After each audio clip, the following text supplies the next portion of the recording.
Terima kasih rekan Jenny Cynthia atas laporannya. Kita kembali ke materi selanjutnya. Animo masyarakat untuk membuka peluang usaha jasa sendiri sangat tinggi. Ini terbukti dengan meningkatnya jumlah online shop yang beredar di dunia maya. Kesuksesan para pengusaha jasa tidak serta-merta karena keberuntungan. Mereka juga menerapkan strategi dan perencanaan yang matang agar usaha yang mereka kelola bisa berjalan sesuai dengan yang diharapkan. Setelah kita mendengar laporan tentang peran komunikasi pasar dan bagaimana cara mengatasi tantangan-tantangannya, kini giliran saya melaporkan materi bagaimana merencanakan dan merancang strategi komunikasi yang efektif, serta penerapan marketing communication mix. Hal tersebut akan kita ulas dalam program UIB Education Channel bersama saya, Arifianti Wulandari.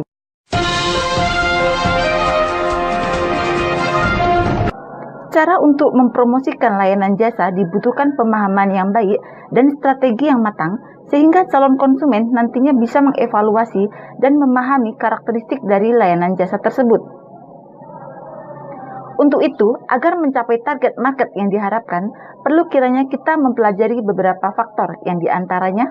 Yang pertama, media apa yang akan kita gunakan? Hal ini sangat penting karena kita ingin meraih kesadaran calon konsumen tentang layanan jasa yang akan disampaikan dan bagaimana sikap mereka nantinya menanggapi akan hal itu. Sebagai misal, jasa laundry rumahan yang berada di Batam yang tentunya hanya melayani warga sekitar perumahan tersebut atau seputar Batam saja. Apabila mereka ingin memperluas usaha dengan melayani seluruh warga Batam, mereka bisa mempromosikan usahanya melalui koran, tetapi di sini media yang digunakan cukup dengan koran lokal, bukan koran nasional. Memutuskan konten message yang akan dipakai, seperti informatifkah atau persuasifkah. Yang ketiga, bagaimana struktur dan gaya pesan yang akan dikomunikasikan. Lalu, bagaimana cara kita mempresentasikannya agar mudah diingat oleh calon pengguna jasa. Kemudian, pertimbangan tambahan lainnya seperti anggaran atau budget yang tersedia untuk mengkampanyekannya. Misalnya, sangat tidak masuk akal apabila jasa tukang pijit keliling yang membuka praktek di pelosok membuat iklan pada TV nasional. Tentunya anggaran yang dibutuhkan akan sangat luar biasa. Lalu, waktu yang tepat untuk kita mempromosikannya. Siang hari, malam hari, petang, kapan frekuensi yang paling cocok agar penyampaian promosi bisa tepat sasaran. Selain 6 faktor yang barusan kita laporkan, terdapat metode pengukuran dan evaluasi kinerja yang lain yang bisa dipakai yang biasa dikenal dengan istilah 5Ws atau 5W model. Untuk W yang pertama, what? Apa yang kita butuhkan untuk mengkomunikasikannya? Sebelum mulai menyusun strategi pemasaran, kita harus memahami dan mengerti semua hal yang berkaitan dengan layanan jasa kita. Kita harus mengenali semua jenis layanan yang kita miliki tanpa terkecuali. Apa saja layanan yang kita miliki? Apapun itu, pelajari satu demi satu layanan jasa yang kita miliki, mulai dari pengertian, jenis, spesifikasi, prosedur-prosedur, dan SOP untuk masing-masing layanan jasa.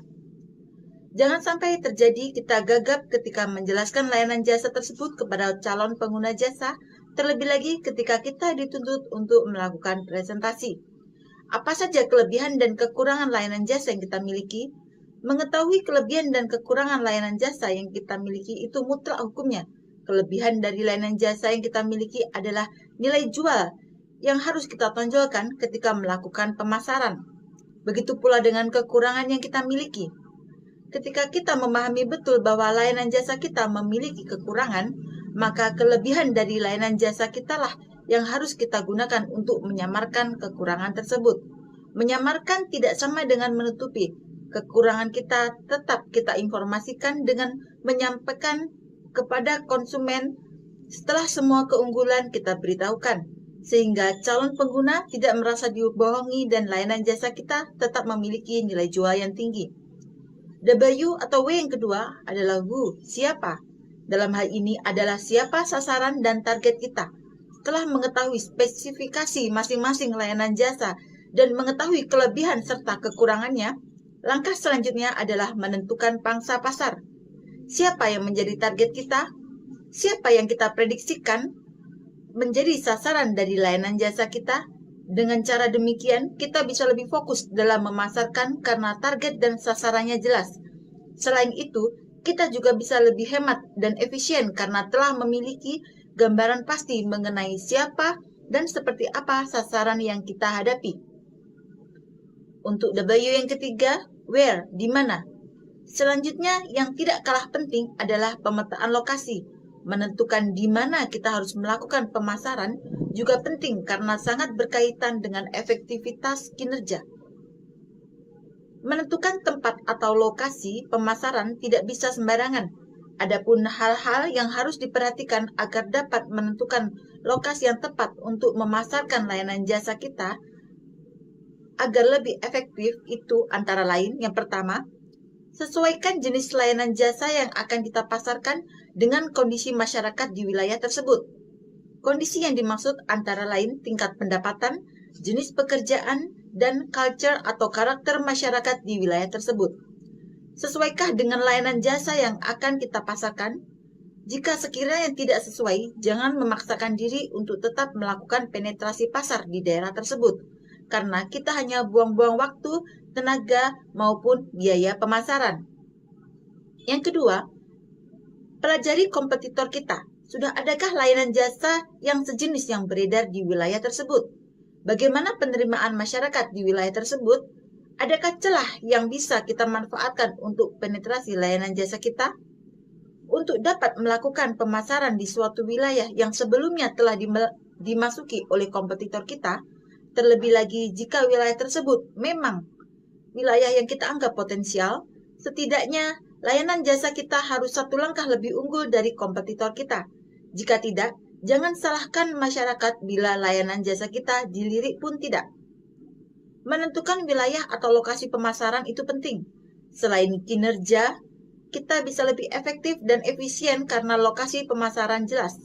Kita juga dapat mempelajari secara langsung ada tidaknya layanan jasa yang sejenis dengan layanan jasa kita. Bagaimana penerimaan masyarakat di wilayah tersebut, sekaligus mengetahui wilayah-wilayah potensial, karena semakin banyak kompetitor yang bermain di wilayah itu, semakin potensial pula wilayahnya. Namun, itu juga berarti kita harus lebih berhati-hati dan waspada karena masyarakatnya bisa jadi lebih cerdik dalam memanfaatkan situasi yang ada. Misalnya jasa nail art. Bagaimana jika kita membuka layanan tersebut di perkampungan warga yang notabene adalah petani? Lain halnya apabila kita tahu target dan sasaran usaha kita. Contohnya di BCS Mall Batam. Untuk W yang berikutnya adalah when, kapan. Kapan komunikasi itu perlu dilakukan? Sangat berkaitan dengan penentuan atau pemilihan waktu yang tepat untuk melakukan pemasaran. Menentukan waktu yang tepat atau setidaknya sesuai dengan pemetaan sasaran kita dituntut untuk dapat membuat kategori waktu yang disesuaikan dengan jenis layanan jasa yang kita miliki. Kemudian, barulah sasaran kita pilah-pilah berdasarkan kategori waktu yang telah kita buat, atau dapat dikatakan menyesuaikan dengan momennya.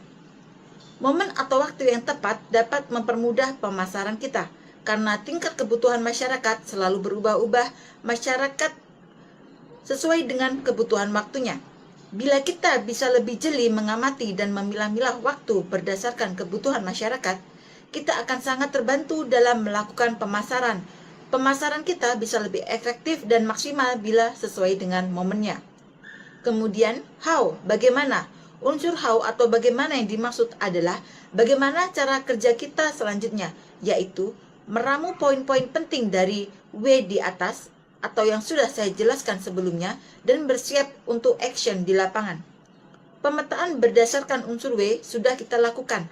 Selanjutnya, poin-poin penting yang sudah kita petakan pada masing-masing unsur W kita ramu untuk menentukan strategi pemasaran kita di lapangan. Rumusan dari unsur W kita pelajari kemudian kita simpulkan untuk menjadi bekal kita di lapangan. Ketika kita di lapangan telah memiliki gambaran mengenai sasaran dan cara penetrasi pasar, sehingga cara kerja kita menjadi lebih efektif dan efisien. Secara lebih lanjut, saya akan mengulas mengenai target audiens dan menentukan tujuan komunikasi. Setelah itu, kita akan mengkaji tentang macam alat komunikasi yang tersedia untuk memasarkan layanan jasa.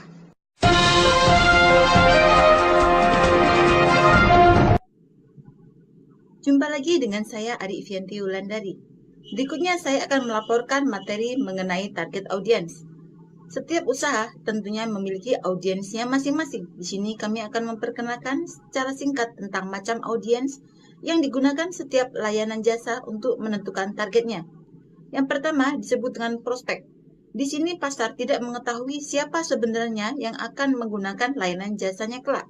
Oleh karena itu, digunakannya lah traditional communication mix seperti iklan di media-media atau PR. Yang kedua, users. Menjalin komunikasi dengan prospek yang sudah saya uraikan pada nomor 1, target ini dapat dicapai dengan biaya yang efektif. Jika perusahaan memiliki hubungan keanggotaan dengan pelanggan dan mempunyai database yang berisi kontak informasi, mereka dapat mendistribusikan informasi yang sangat ditargetkan melalui email, surat langsung, atau telepon. Yang ketiga, employees.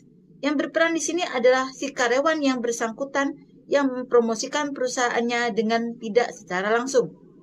Hal ini biasanya juga disebut dengan internal marketing yang lebih lanjut akan dibahas pada program UIB Education Channel untuk materi bab 11.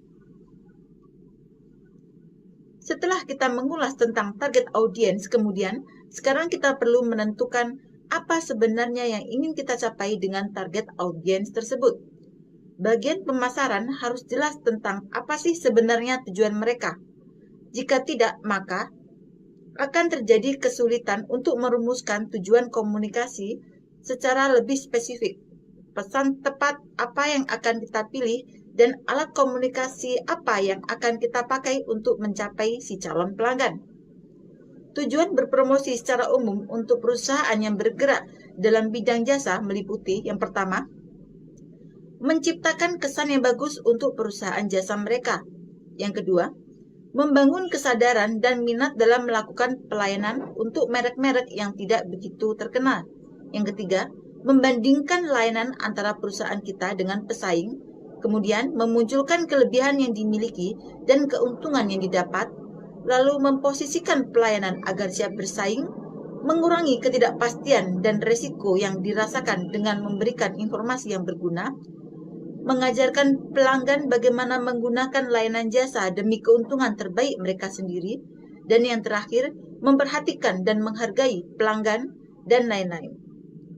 Setelah memahami target audience, sekarang saya akan melaporkan tentang the marketing communications mix.